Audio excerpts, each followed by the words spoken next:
It's a rare condition, this day and age, to read in the good news on the newspaper page.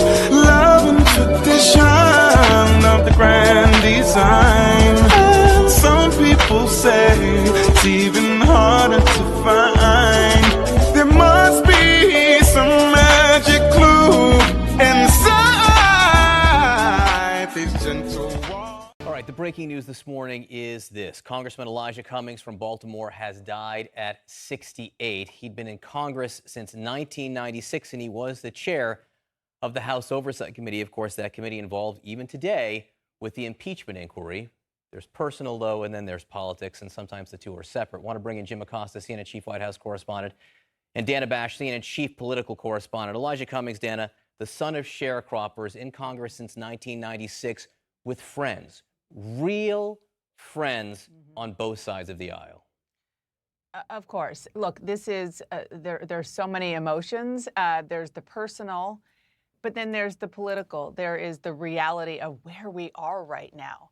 He was the chairman of the Oversight Committee, which by definition is in charge of looking after the executive branch. It is, when you look at the balance of power and separation of powers, this committee was put in place to do just that. So he had been a critical player when it comes to these impeachment proceedings. Adam Schiff might have been the face of it in the last month because of the issue of Ukraine. He has been leading the charge, but Elijah Cummings certainly was right there with him. And he is somebody who clashed with the president and brought out, you know, one of the examples of not the best in the president when Elijah Cummings went toe-to-toe with Mr. Trump, said he was, you know, lashed out at him over an issue, and the president went back at him and started attacking his city of Baltimore. That is, in recent memory, one of the many things that we remember him being in the headlines for. But it's also, again, very personal. I mean, he's a sitting member of Congress, only 68 years old, is right there with his colleagues, had been every single day. And this is going to hit Democrats and Republicans hard. Yeah, and he did all of his work with such emotion and such much heartfelt feelings and speeches. He often wore his emotions on his sleeve. He cried in public. His voice would crack. So obviously we'll have much more on Congressman Cummings throughout our program. Joining me now is Congresswoman Debbie Wasserman Schultz. She serves on the House Oversight and Reform Committee. Congresswoman, thank you so much for being with us. I know he was your chairman, but he was also your friend. So just tell us what his loss means to you this morning. My heart is broken for his family, for his community, for our country.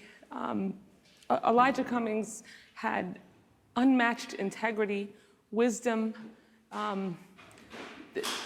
You couldn't spend 5 minutes with Elijah Cummings without feeling impacted deeply by his guidance, by his values.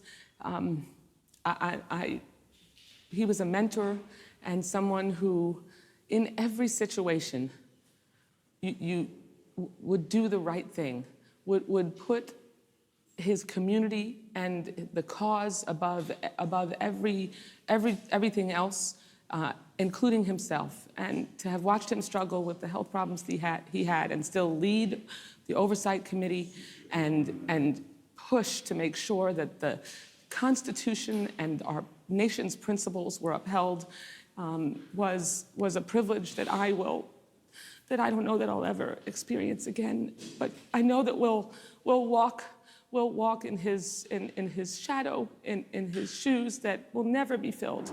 And each of us will, on the committee, and as we press forward with this impeachment inquiry, we'll have to try to draw strength from the wisdom that we benefited from for so many years. He wore his passion on his sleeve. There's no question about that. Really his passion, his love, his work ethic. I was with him on the streets of Baltimore, where he's on the streets, literally on the streets, trying to keep his constituents and the people of Baltimore safe during the demonstrations and the protests after the death of Freddie Gray. Single-handedly, almost. And we've seen his passion as he runs the hearings. Will testimony today, is that going to go on as scheduled? My expectation is that it will. That's certainly something that I know that the chairman would want. And again, just one point before we move on to talk about that hearing. He had dear friends on both sides of the aisle. So people have seen him being a Democratic chair, but that didn't mean that he wasn't beloved by many Republicans. Absolutely. Fierce partisans on both sides had respect and admiration for Elijah Cummings. I watched it, whether it was Jim Jordan or Mark Meadows or Jason Chaffetz, Trey Gowdy. This was a man who earned respect, deservedly so, who just no one could get away with pulling a fast one on Elijah Cummings. He called out. He had a big BS detector, and he called it out whenever he saw it fit, but also made sure that he stayed focused and on task. And his task was standing up and doing the right thing for his people.